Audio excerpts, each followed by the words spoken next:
Hello mga ka-travel, hotel feature na naman tayo ulit, and this time nandito tayo sa Lipa City, Batangas. Ito yung Aquamarine Hotel and Recreational Center. Panalo dito, ang ganda rin, tingnan nyo, di ba lobby nila. Tapos yan, medyo limited yung rooms niya. I think there's just about 19, 20, parang ganyan. Yan o, may function hall na dyan.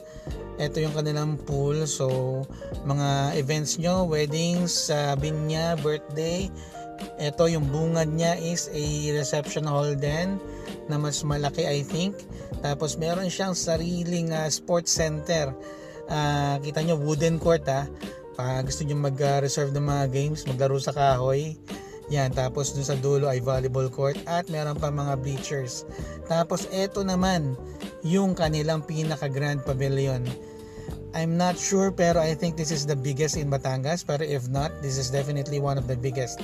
Kasi nakita ko na rin yung grand pavilion ng Malarayat Golf and Country Club. Total pa no?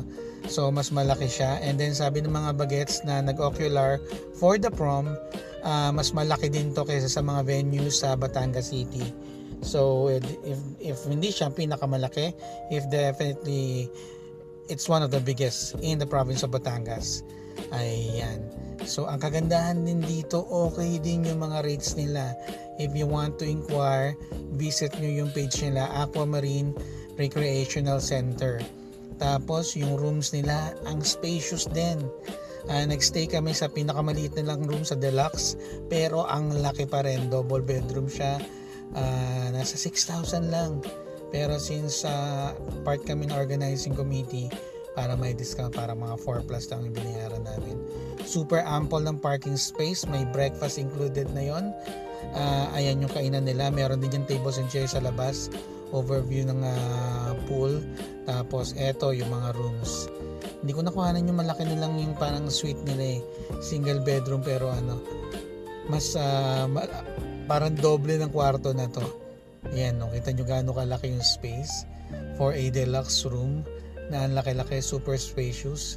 Medyo magulo lang yung gamit namin, so pasensya na. So kung interested kayo, kailangan nyo ng place to stay sa Lipa. Yan, dito malapit lang siya sa airbase, malapit lang siya sa St. Benedict. Okay to guys, contact nyo sila, Aquamarine Recreational Center. Hanapin nyo sa Facebook, nasa Waze din siya. Okay, so madali lang puntahan.